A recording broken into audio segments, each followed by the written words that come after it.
What's up, Sats fans? Welcome to another episode of Swan Signal Live. I'm your host, Sam Callahan, lead analyst at Swan Bitcoin. We got another great show lined up for you today, but first I want to talk to you about Pacific Bitcoin. It's happening. It's happening in 1 week. That is a conference that Swan throws over in Santa Monica, October 5th and 6th. If you're still interested in coming, you can get tickets right now. Promo code SIGNAL to get 21% off. Go to pacificbitcoin.com. Check out all the speakers, the workshops, satellite events, the parties. It's going to be a fantastic event. So check it out, Pacific Bitcoin. Today on the show, we got Mr. Mark Moss. Mark Moss is the host of the Mark Moss Show. He also runs Market Disruptors, a event. And so Mark is great. Mark always has a great big picture framework, and he thinks things through and explains things extremely well to audiences. So I can't wait to have him back on the show. We got a lot of things to talk about, so let's bring him on. Mark, welcome to Swan Signal Live. Yeah, Sam, thanks so much. Man, I always love talking to you anytime I can. So to do this on Swan, I'm super stoked. And just a second on Pack Bitcoin, man, it was such a good event last year. Maybe one of the better events I've been to. Super fun, super creative, and I can't wait to go back this year. I'm going to be speaking there as well. So super excited and hope everyone shows up. Yeah, man, I had a great time at Pacific Bitcoin last year. It's just that it's kind of like that good size of the event where you feel like you can still meet people, talk to people, but you still get a lot of signal coming in from a lot of different speakers, and it was just fun. So if you're still interested, on the fence, check it out. You can maybe even have a conversation with Mark here. But I wanted to start our conversation today. We always have a lot of like deep talks about things like digital privacy. This week we had some news. We had some news coming out of Chase. Chase UK decided they're going to ban all transactions related to crypto assets starting in mid-October. And I just wanted to get your immediate reaction to that news. I think that headline came out yesterday. This is the largest commercial bank in the world, and now they are saying that the UK division is going to ban crypto asset transactions. What do you think of that, Mark? Well, been there, done that. We've seen that before, right? It's actually been going for a long time. The one thing I would say is I saw that letter. Obviously, it's the letter that went around the world, right? Someone posted a letter from their bank on there. I saw somebody yesterday arguing the validity of that letter. Do you have you been able to confirm that is in fact true? We've had like different reports, like different, Coinbase reported it. Reuters reported it. But have they put out anything like official, or was it all been just from that letter that was sent out? It's just been that letter. So there could be, it could be a fake. And so we should probably say that. But, it's kind of like this ongoing trend of, let's say, anti-Bitcoin, anti-crypto messaging coming out of these banks. I know that, we've experienced it at Swan, and our customers have as well. As I have as well. So really, I think it's in 2017, Bitcoin was on its on this massive bull run from $1,000 to $20,000 that year in 2017. And the way that markets stop going up is when there's no more buyers.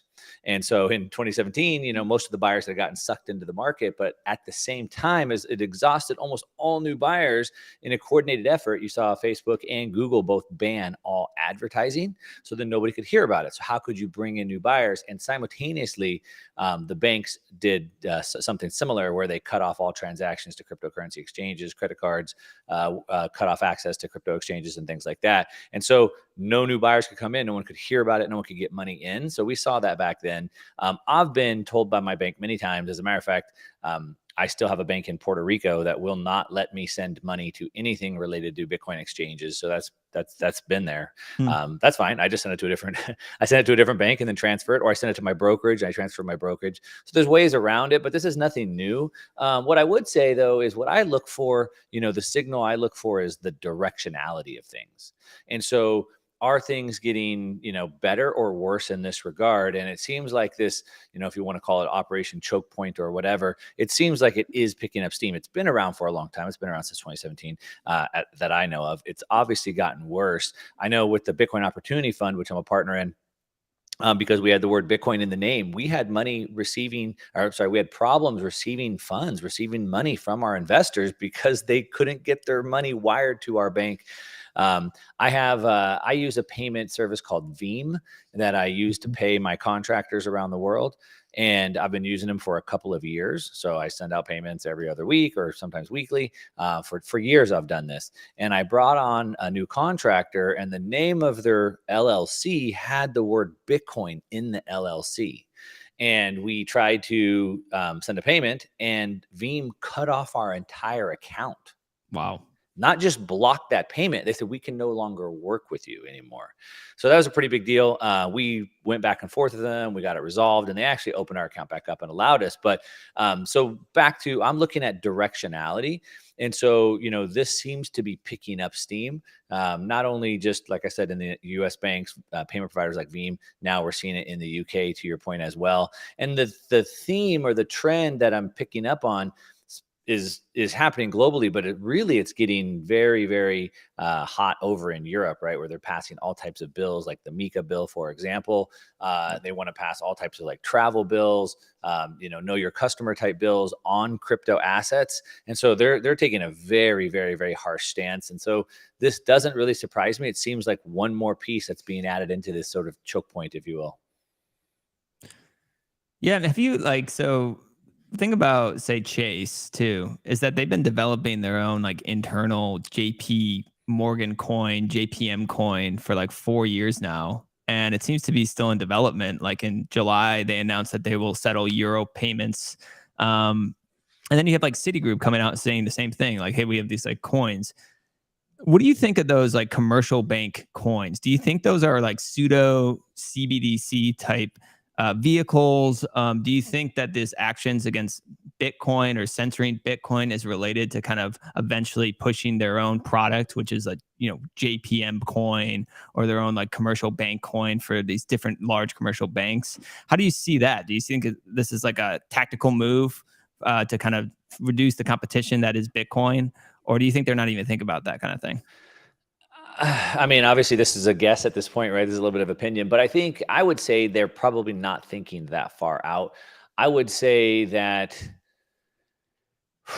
I don't think it's strategic as far as like, hey, we want to push our JPM coin, and so for that matter, we want to block every competitor. This is also a trend that we see with Chase specifically. So I don't bank with them, but I read a Mhm. lot of information. I get a lot of feedback, and I think it was like 2 years ago they limited all their bank accounts from doing more than $50,000 a month in cash. So if you're a cash heavy business, a restaurant, something like that, like you can't even bank with Chase. You can't even go and deposit cash at Chase, like without, KYC, things like that. So they're very, very restrictive, which of course, JP Morgan Chase, probably the most, maybe the one pulling the strings behind the Federal Reserve, right? So they're pretty powerful. And so I think it's more of this like kind of like total control package they have. I don't think it's in response to them trying to protect a JPM coin that may come out, but maybe the dollar and just the banking system in general. So Mm. they don't want to allow, other cryptocurrencies or other types of things that would compete against that. The thing with banking is that banking is very sticky. So I've been with the same bank forever. I think when I was a teenager, I opened up a bank, and I've had the same bank. It's Wells Fargo. And Wells Fargo they've paid the largest fines in history for faking all types of data, putting fake accounts on people's and things like that. And yet I'm still there. And so it's like, it's very sticky. It's very hard to close bank accounts if you've done that before. It takes a lot of time to go open up new bank accounts. And so what the banks don't want is they don't want you to take your money out of their bank and send it over to Coinbase or another Yeah. type of bank or some type of crypto, because they know that the chance of it coming back to them is very slim. So, at the end of every empire, we see capital control laws. And I think the banks are also sort of in that ecosystem where they're starting to see that the end of their reign is sort of coming to an end. Technology is changing that. And so, yeah, capital control laws, they have to try to control that capital. Yeah, the capital control certainly ramps up when inflation increases as well. And I think there's like some kind of famous saying that somebody's more likely to leave their spouse than their bank. And so that kind of speaks to like the stickiness. I haven't heard that, Unfortunately, but that's true. But people stay with their banks. You're exactly right, and they know that. But we have seen like a flood of deposits leave banks for other things like money market funds right now. And then the banks came under all this pressure. You had the Federal Reserve come out. What were some of your major takeaways from that? Do you think we've seen the end of like that banking crisis, or how do you think about the response from the regulators when the banks started to fail, that they came like rushing in? Yeah. So I think there's two things that I think of in regards to that. So there's shorter term and longer term. And this is for everybody listening, like this is the most important piece I think that everyone needs to grasp is whenever you're getting information, always think about what time frame this is over. So a lot of times we might be disagreeing, but then you have to understand we're talking about different time frames. So I think as far as, the question that you've asked in regards to the banks and the banking crisis, there's shorter term and longer term implications of this. So what I'd say in the short term, so what? It's a big nothing burger, in my opinion. Mm. The banks, yeah, they got caught off sides. They bought a bunch of long bonds. They lost money. They had to get bailed out. I mean, sure, to those, a couple of those banks that went down, to the shareholders, sure, they lost money, but none of the depositors lost any money. It didn't really cause any problems in the economy. And so while it's certainly like, oh my gosh, fire over there, the Fed just stepped in, added a new facility, BTFP, and just bailed that out. And so it means a couple things to me. So one, all of this talk of these banking crises, and I'm sure that we'll probably see more, it's sort of a nothing burger in the short term because it in the sense that it didn't cost me any money. I didn't lose any money. And to the point, it didn't really cause any problem in the recession or to the markets. Now, in the longer term, it's a big deal. It's a really big deal. And the reason why is because we're getting a lot of banking consolidation that's happening. And so as this banking consolidation happens, that means that it's less decentralized, right? So now we have big corporation banks making big decisions for my local area. So we probably see liquidity, especially for local small businesses, dry up. That's a big shift. So that means that probably the trend that we're going to is bigger and bigger banks, bigger and bigger corporations, less small businesses, less small decentralized decisions. So that's a really big problem and a really big deal over the long run. So it's a big deal and it's not a big deal. But I think what the Fed did specifically with this banking crisis and this BTFP facility is actually back to what I kind of said earlier, the directionality or what's the trend that we're seeing. And so I've been charting out basically kind of how the Fed and the banks have interacted since 2008 until today. And I think this is a big trend. It's a big directionality that we should be paying attention to. And what we have going on right now is we saw how quickly the Fed jumped forward, opened up a brand new facility like in days and instantly provided liquidity. And it's like they're sitting there with their finger on the trigger. And they're not just with the finger on the trigger, they're actively now going out and handing out credit cards just in case you have a problem, use this credit card sort of, so to speak. And so I think nothing burger in the beginning or short term, a big deal in the long term. But the trend that I'm picking up on is, like I said, the Fed's just willing to kind of jump in and just bail these things out any chance they get. Yeah, I mean, like, so I would love to hear a little bit more about that. So, like, since 2008, you've seen that trend change where the Fed kind of is more quickly to come in. Is that kind of what you're saying? Like, they're like they act very quickly to kind Yeah. of patch things over right away. Yeah. So I have PTSD. I got my butt kicked in 2008. So that's actually what sent me down this macro path. I had done very well in business, had a couple of big high value exits, and had built up some big, big eight-figure portfolio. And then I got blindsided kind of out of nowhere. I didn't get blindsided. I kind of saw it coming, but I was in big long-term property investments I couldn't just get out of. And I got my butt kicked and I'm like, shoot, I better go figure out what this whole financial casino is about. And so I've been studying macro ever since. And so when I went back and I kind of re-looked at it, relived it, so to speak, we saw that, we have the 2008 great financial crash, but really in 2006, we already saw that the cracks were there. So for example, in 2006, home building permits were down 26% from the year before. Oh, that's a pretty big trend. We should probably know about that. And they did. And so, Bernanke and the Fed, they were talking about this. The yield curve, which we hear all about today, the yield curve inverted in January of 2006. That's probably a warning sign. Maybe we should be paying attention to. And not until 2007, over a year later, almost a year and a half later, in April of 2007, then the Fed said, hey, we should probably start working with some of these banks. We're starting to see that some of these banks are having problems with some of these subprime loans that they did. At that time back then, the markets were a lot different. I think that's a key piece to understand is that they were basically giving home loans to anybody and they were doing them all on adjustable rate mortgages. And they'd have these very low introductory teaser rates that would then readjust up to a normal rate. And we don't have that today, not like we did back then. And so a lot of people start getting caught off sides really quickly. And so the Fed's like, hey, banks, you need to start working these things out. We should do this. it wasn't until September of 2007 that the feds actually dropped the Fed fund rate, but just barely. So here we are, almost 2 years later, when we already see the trouble on the horizon. The Fed's already trying to work this out, and they didn't even drop rates for almost 2 years. And they did it very slowly. From the time they started, it took a year and a half to go from about 5% down to 0%. So now we're at we're 2.5 years into this thing before the Fed even gets the rates down. Now we saw in 2008, so now here we are 2 years later in July, 2.5 years later. Now the subprime crisis really hits. GDP fell by 2%, 2.1%. In September of 2008, that's when the stock market crashed. It dropped 777 points in a single day, which was the single greatest day of decline ever until 2018, I think took the record on that. And what happened on that day is Congress rejected a bank bailout bill. Like the bank bailout bill we just got in days? Yeah. So it took all of this. They saw the problem in January of 2006. They started talking to the banks to try to work this out in 2007, but not until July of 2008 did a bill even get in front of them to bail out the banks, and it got denied. And then the market crashed. Then finally, they cried uncle. September of 2008. I'm sorry, 2008. September 2008 is when the market crashed. It wasn't until October of 2008 that Congress finally gave in and they did the TARP bill, the Troubled Asset Relief Package, which was it was $115 billion. So then even compare the size of that to what's the BTFP up at this point now, right?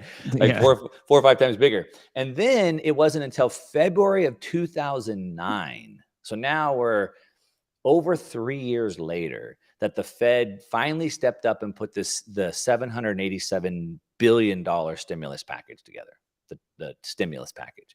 So we saw now in 2020, we saw that happen in weeks. So we compressed 3 years into weeks. And so I think this is the trend, right? This is the fundamental shift that we have, where the Fed was certainly caught off guard. And 2008 was really the first time we saw this QE package and the stimulus. And so there was a fundamental shift in the way that both the Fed and the Treasury works with the public through these recessions. But the time frame over 3 years to now in weeks. And so I think that's a pretty big shift if we look at that. And then we can see in 2020. When that crash happened in March of 2020, the Fed jumped in. They opened up 13 SVPs and 13 different funding facilities, mortgage bonds. I mean, direct funding into equities, I mean, you name it, right? 13 different facilities, small, medium-sized businesses, money market, mutual funds, consumer lending, corporate municipal borrowing. All of those things were opened up immediately. And now again, boom, they've opened up another BTFP facility. And then on top of it, I talked about they went out and handed a bunch of credit cards. You hear all this talk about consumer credit going through the roof. This is maybe anecdotal potentially, but in 2007, I lived through this, right? All my credit lines got cut. Like my home equity lines got cut off. All my credit cards got cut off. Like the banks were just chopping credit everywhere. And again, maybe this is anecdotal, maybe this isn't everybody, but like last week in my mailbox, I had like 7 credit card offers.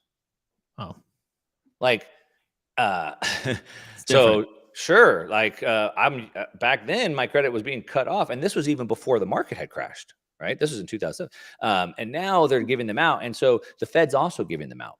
Right. So the Fed's also giving them out to anybody they can. So we saw in March of this year, they went and they already have permanent central bank swap lines with Bank of Canada, BOE, BOJ, ECB, the Swiss National Bank. But then they set up additional swap lines: Australia, Brazil, South Korea, Mexico, Singapore, Sweden, Denmark, Norway, New Zealand. Basically, anybody we're friendly with, here's a credit card. If you get in any trouble, go ahead and use it.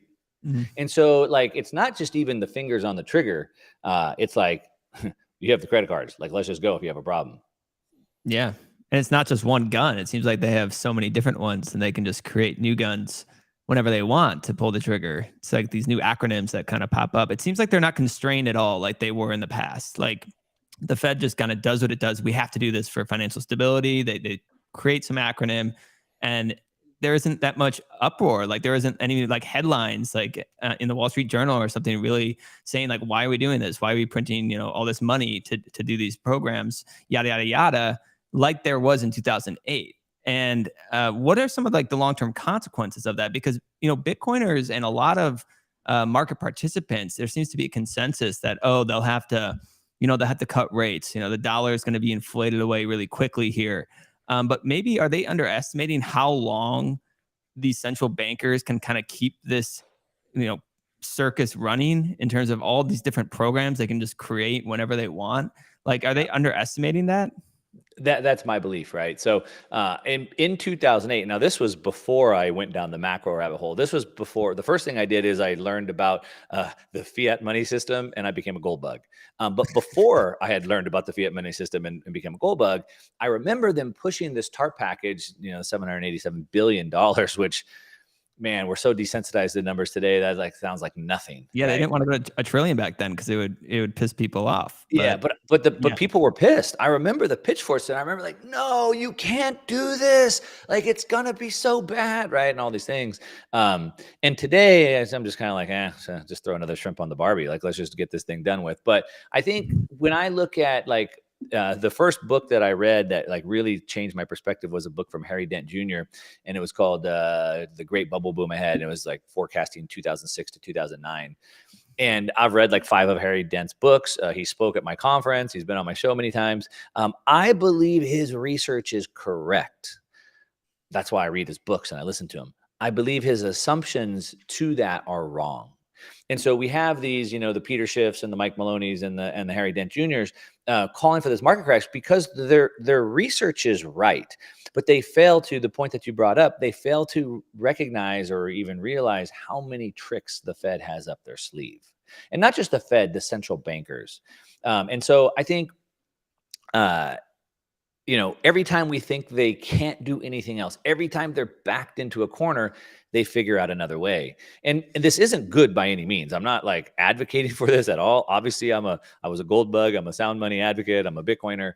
So I don't want that to happen, but it's happening. And here we are, right? And I think, every time we think they're backed into the corner, they have this other trick they're going to pull up their sleeve. And I think if you look at like what their incentives are as Bitcoiners, we think about like incentives all the time, right? And the way that I view the world, maybe not everyone agrees with this, but like the world, I think has always been, but it's certainly more prominent today that we're really a world of corporatism.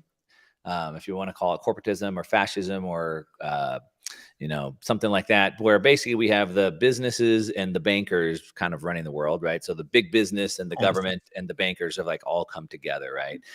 That's the way I look at it, from the BIS sort of at the top, these bankers. I mean, if you look at what's going on in Ukraine, it's very clear that it's the corporations going and just buying up the country. I mean, BlackRock's over there, Goldman, et cetera. Chevron's over there with their banners, the press releases and all this stuff. And so if you think about it from that perspective, then what do they want? They cannot have a massive collateral event. They can't have massive deflation. They want asset prices to continue going higher. If you really think that's kind of who's pulling the strings, as I sort of do.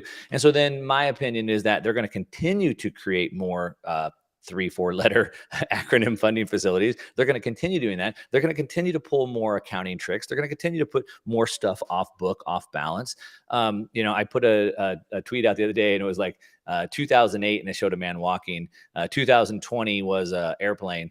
2024 is going to be a rocket ship because it's going to take 20 trillion next time. But they're okay with that. They're going to go ahead and pump it back up. And I think rather than this big deflationary crash, my base case is it's more of an inflationary crash, right? There's 2 types of crashes. I believe it's an inflationary crash, and they'll print money until it doesn't work anymore. So it's the law of diminishing returns. We're already seeing that. Once you get over like a 90% debt to GDP level, you really start to accelerate those diminishing returns.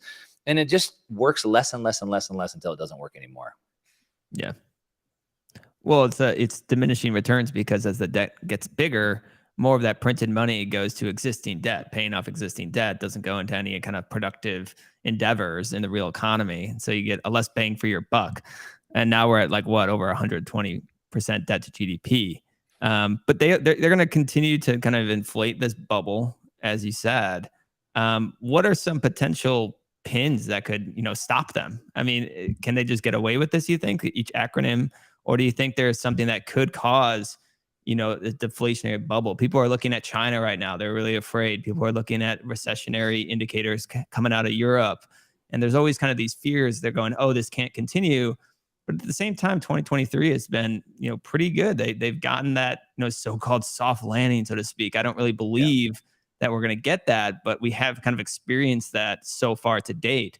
What are some potential pins that could Yeah. kind of stop this, everything bubble in your mind? I mean, we have at least a dozen that I can see that are out there right now. And I think, you mentioned China slowing and the Evergrande situation. I think it was today I saw the head of the Evergrande Bank is now like under police custody, Yeah. which is interesting on its own. That's a China story. But like if anybody gets successful enough, like the Alibaba founder, Yeah, then Jack like Ma. yeah, Yeah. like Jack Ma, then like the police kind of like come and take him. So like, what's the incentive for people to build big businesses in China? But that's a whole different story. But I think there's the Evergrande situation. There's another one, though. The Zongrong is a much bigger story. There's a potentially $500 billion hole that could cause in the Chinese markets. But the bigger problem is I think it's actually the US exposure to that. That's an even bigger problem.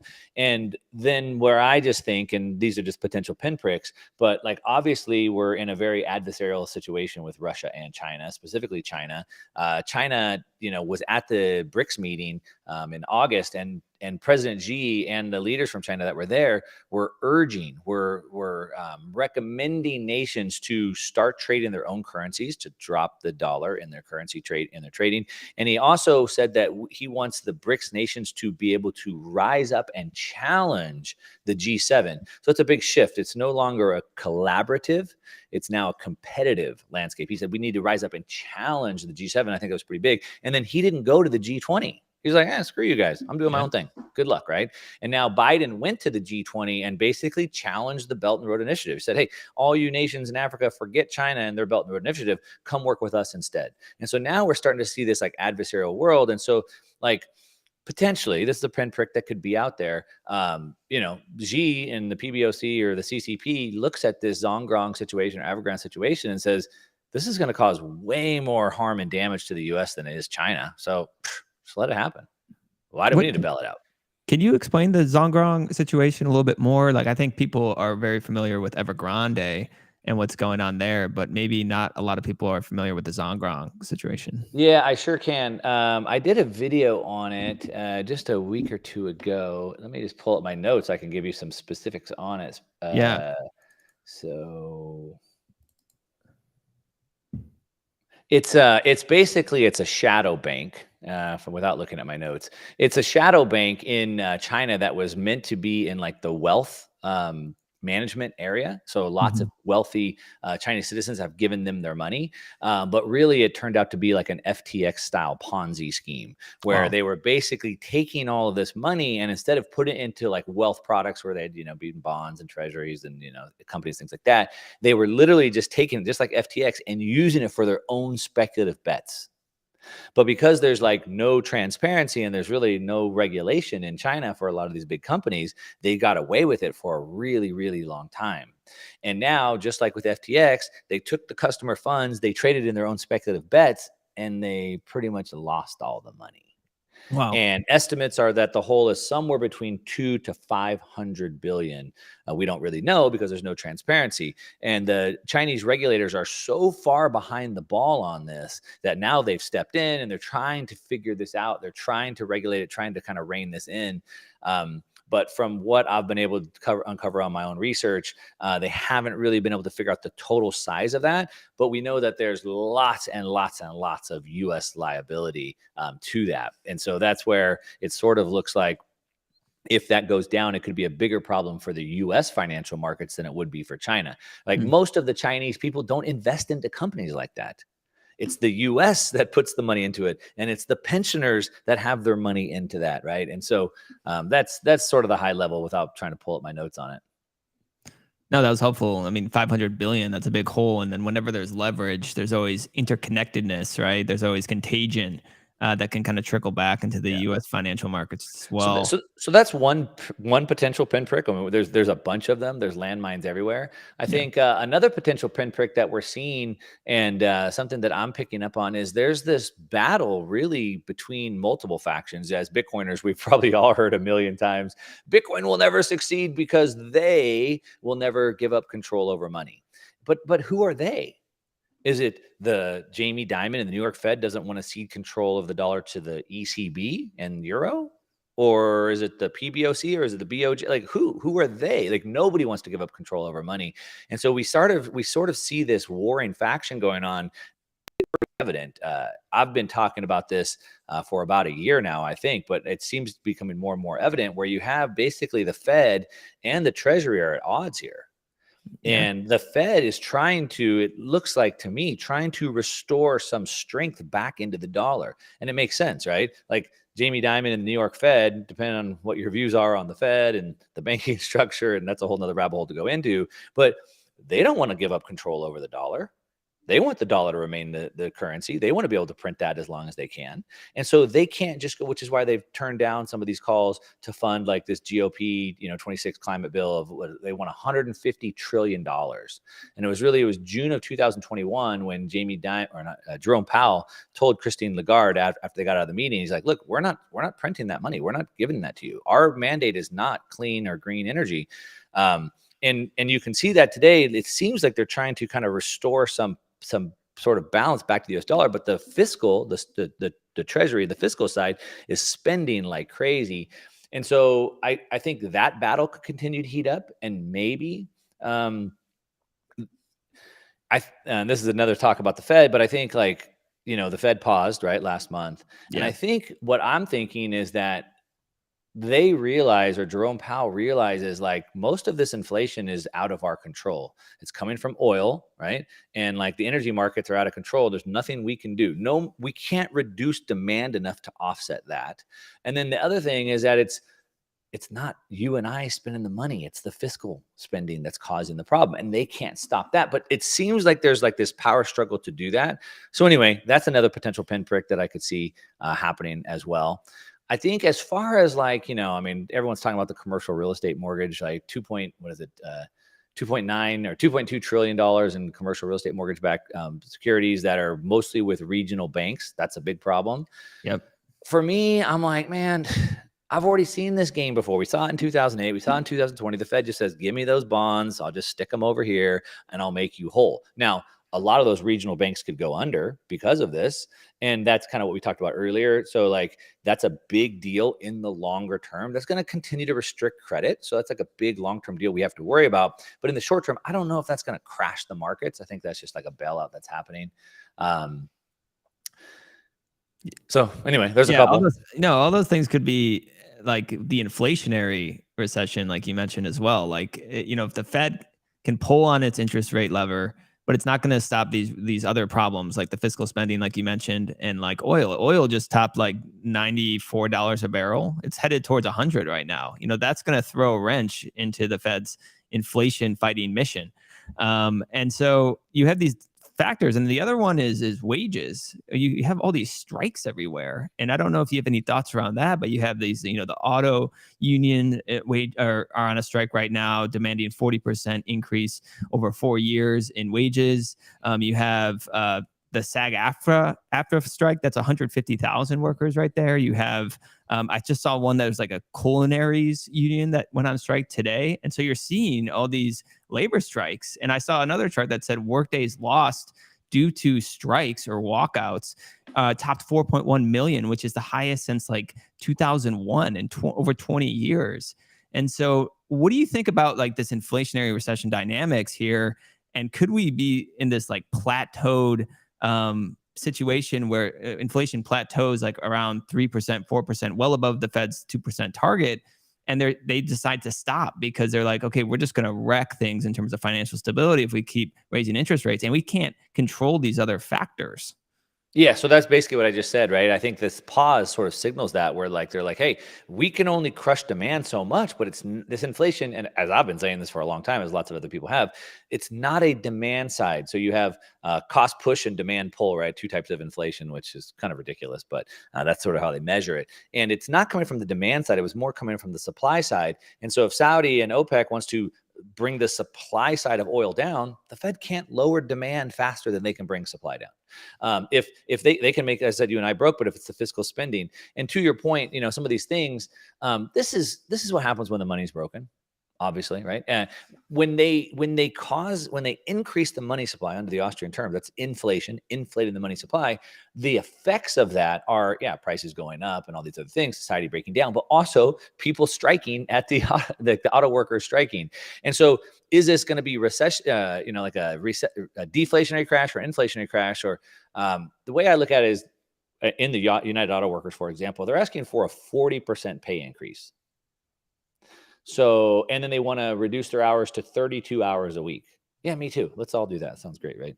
That's worked out so well for France. But if they want to do so, that's what they want. So if you're a business owner, you understand this. If your costs go up by 40%, then you have to bring your sales price up by 40%. So is that inflationary? We know that the Fed has been specifically trying to target unemployment, right? They wanted to put about 2 million people out of work to try to help bring that inflation down. But people making more money, wages going up is a problem for them. That's inflationary. So, man, you increase wages 40%. That's highly inflationary. Now the cost of cars have to go up. That's highly inflationary. Now, we could argue the other side of it, Sam, which is, well, then less people buy cars. We could say that this is really bad for the auto workers because now there's going to be all these days destroyed. As you said, they're losing lots of money. But again, we already know the government bails out the auto manufacturers all the time. They look what they did with GM back in 2008. Obama did, right? So I look at this all as inflationary. I'm an inflation bull. Yeah. And like if the workers want to work less and get paid more, I mean, you'd think that means their productivity goes down. So less cars are being made. And so which means like, for each hour they work, there's less goods being produced, which impacts the supply side as they're getting paid more. And you can see why it would likely result in higher prices there too. Yeah. So and it's happening everywhere, to your point, right? We're seeing strikes everywhere. Here in Hollywood, that they've been striking this whole time. That's like maybe getting resolved. I'm a cold-hearted, evil, greedy capitalist, and I'm just like, I'm a business owner. I've been a business owner my whole career, and I'm just like, man, go get a different job. Like if you want to make more money, go get a different job. Like learn a new skill and then go apply that new skill to the market and get a higher paying job. I don't like all this stuff, but I think I covered this on my radio show a couple weeks ago, and I was like, what do auto workers have in common with grocery stores in Canada and grocery stores in Chicago?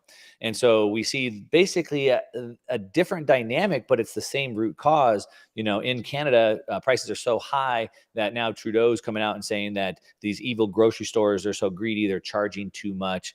In Chicago now, they want to create government-run grocery stores. We've seen that game before. It's worked. It hasn't worked before, but it all from the same root cause, which is this massive inflation causes workers at the auto plant or the grocery store people not be able to afford their cost of living anymore. And so it all comes back to the exact same root cause of the money being broken. And we're just seeing it sort of like bubbling up and causing problems everywhere at the same time. Yeah, the money's broken. And, you've described Bitcoin in the past as a revolution. And I saw your talk in BitBlock Boom, and you kind of spoke about technological revolutions and how they come about. And I think I would love to go here right now because I think it's a great kind of big framework to think about Bitcoin.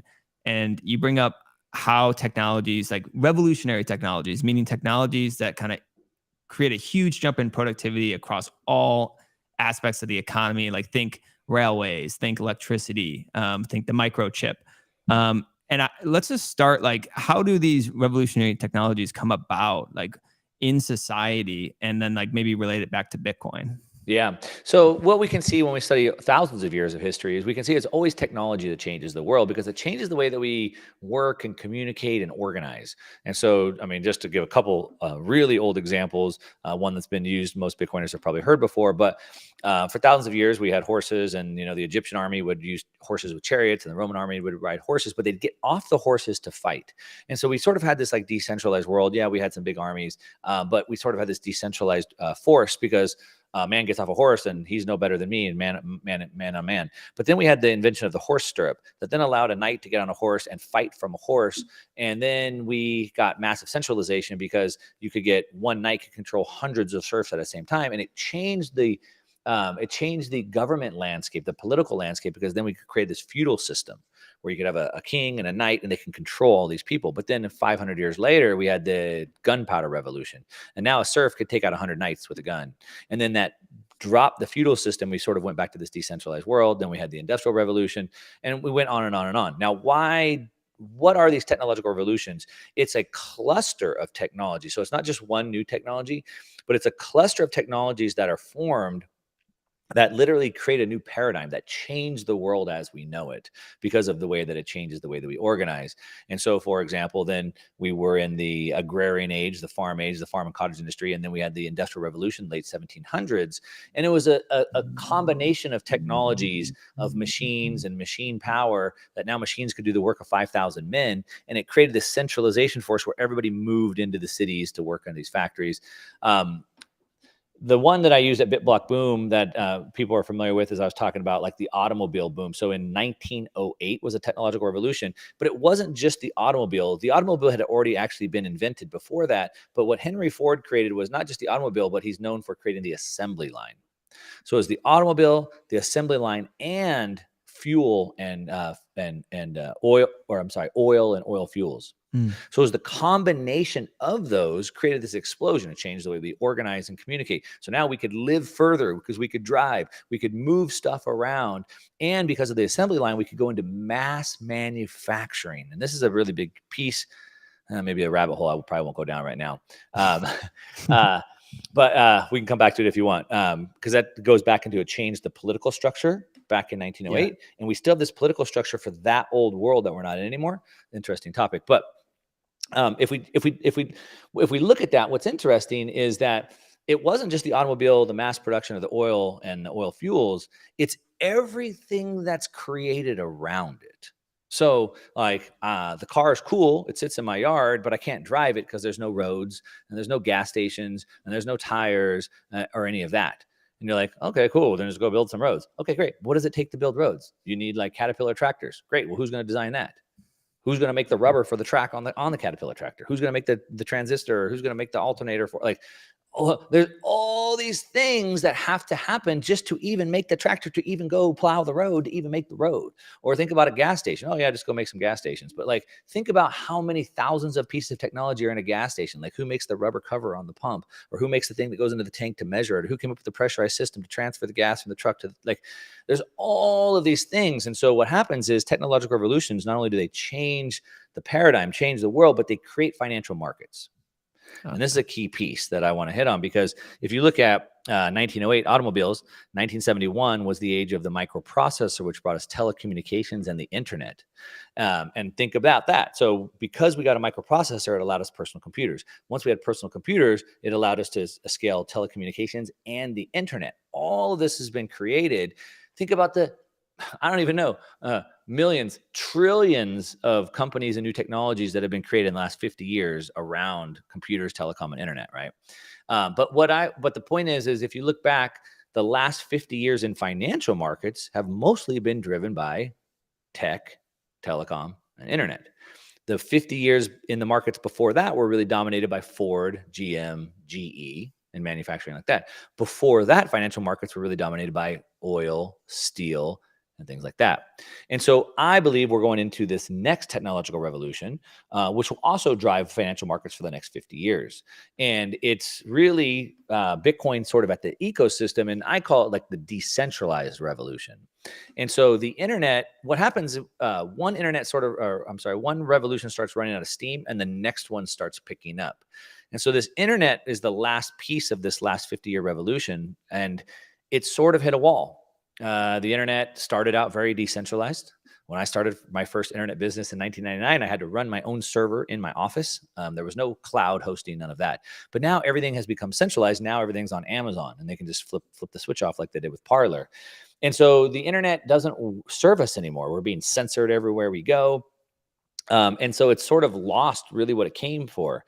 And there's a way to fix that. And that's what this next revolution is, this decentralized revolution. So we have Bitcoin, which is a decentralized monetary protocol. We have like Nostr, which is like a decentralized communication protocol.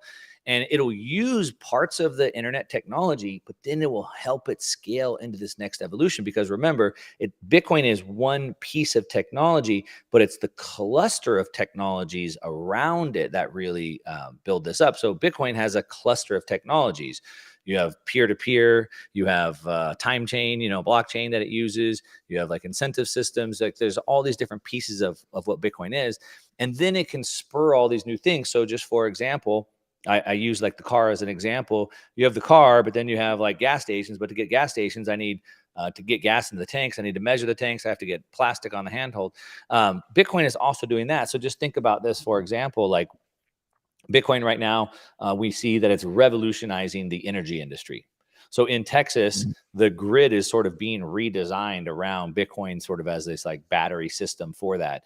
You have companies like Riot Blockchain that are like vertically integrating it, and they're vertically integrated, which means that they're like building all of their own stuff. They're building their switches, they're building their wires, they're building all of that.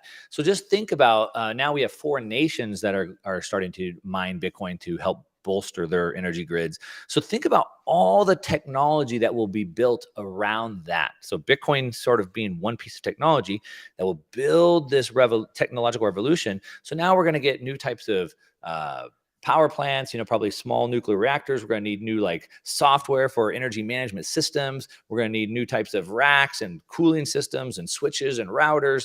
And we're going to need thousands of pieces of technology just for what Bitcoin is doing, just in the mining space. We can go on one more example real quick, but like, we want to do like, we want faster, cheaper payments with Lightning. Well, Lightning doesn't really it wouldn't really work for 8 billion people today. So it needs to be improved. So what would it look like? Well, we're going to need probably giant data centers with lots of, Lightning nodes and servers in there. We're going to need all new types of switches and routers. We're going to need lots of liquidity. So we're going to need like new types of liquidity pools. And we're going to need software and apps to track our liquidity in the pools. And like all that has to be built. And so there's this yes, Bitcoin as a piece of technology is important, but we need all that other technology for it to really be effective. Otherwise, we just have a Model T sitting in our front yard and we can't drive it.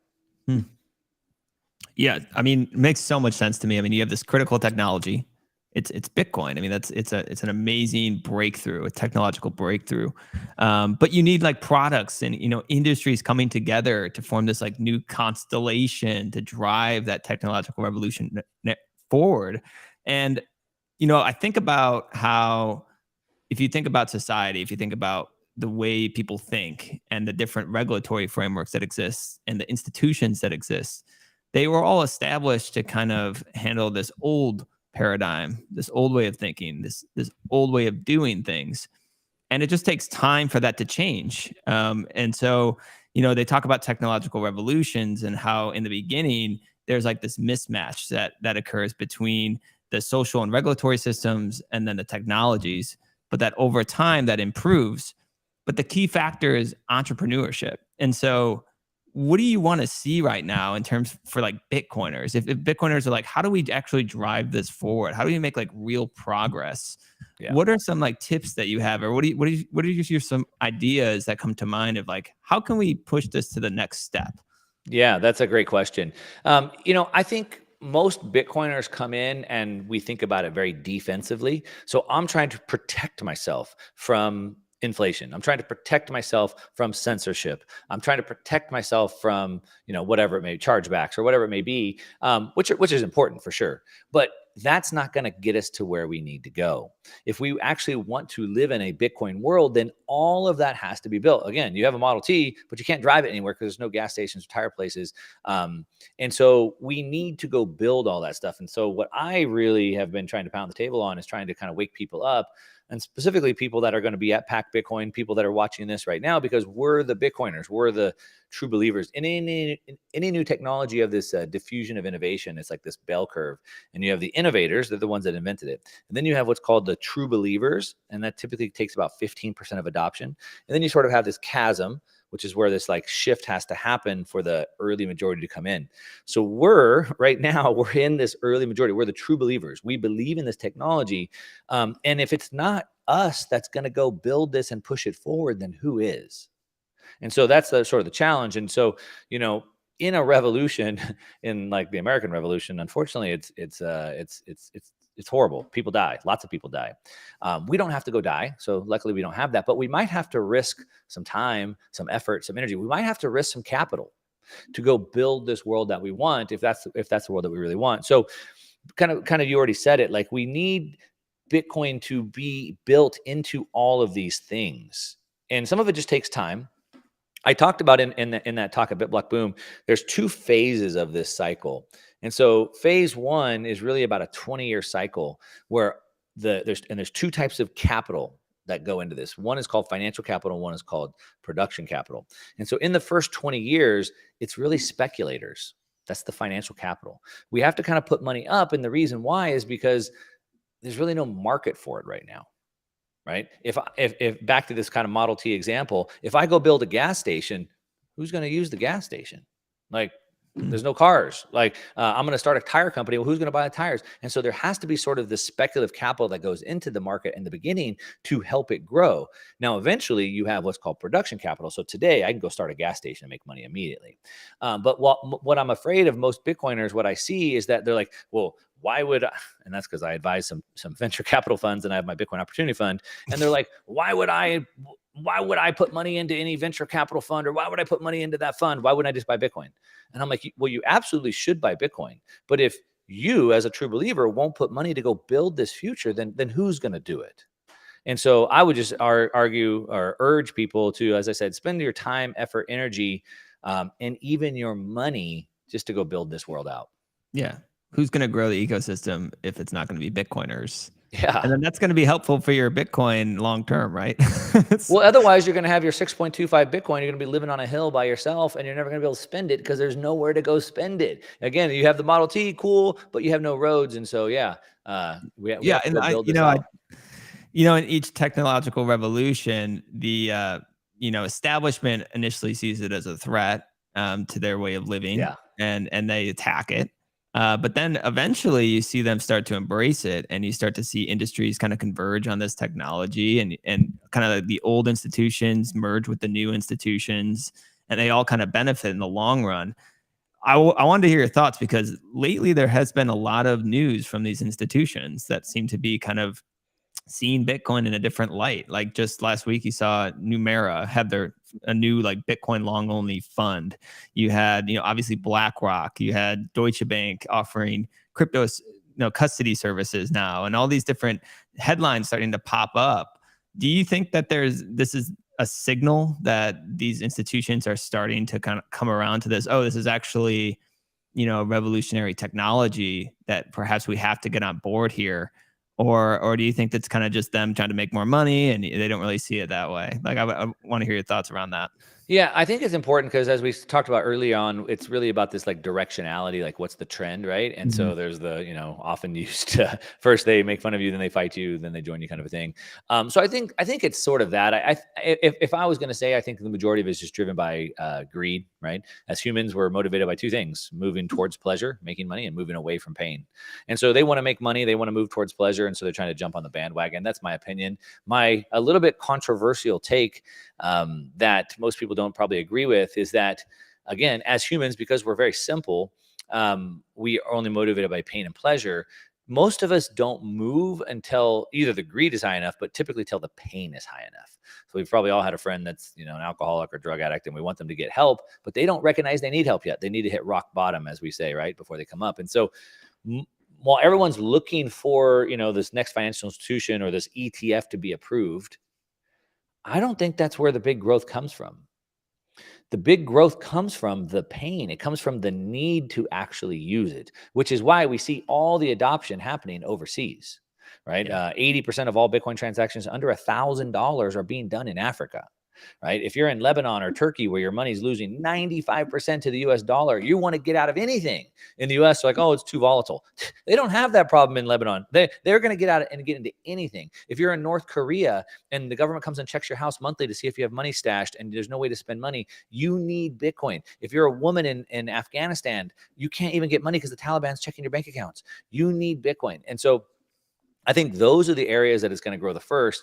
In the US, I mean, our money is pretty good, considering what the rest of the world is. And so I think what we're seeing with these institutions, as you said, sort of getting involved, is more about the greed side. They want to make the money from it.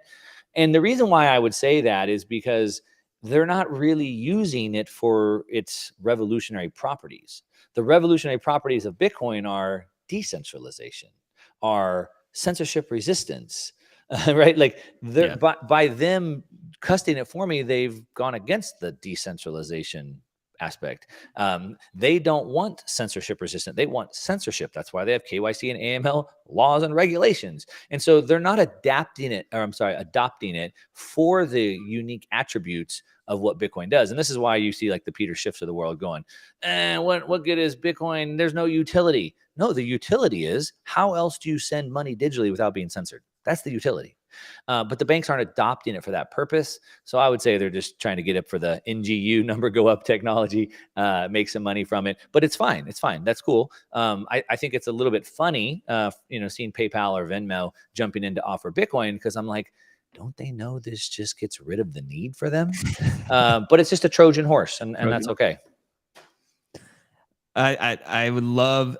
I just agree with you, and so in terms of you disagree? No, I do agree with you. Oh, okay, like Bitcoin adoption, like being used for need, right? This isn't because people want it; it's driven by people who need it, and that's what keeps me educating people about it, because it is a technological revolution, because it is censorship resistant. I think that's such a key point.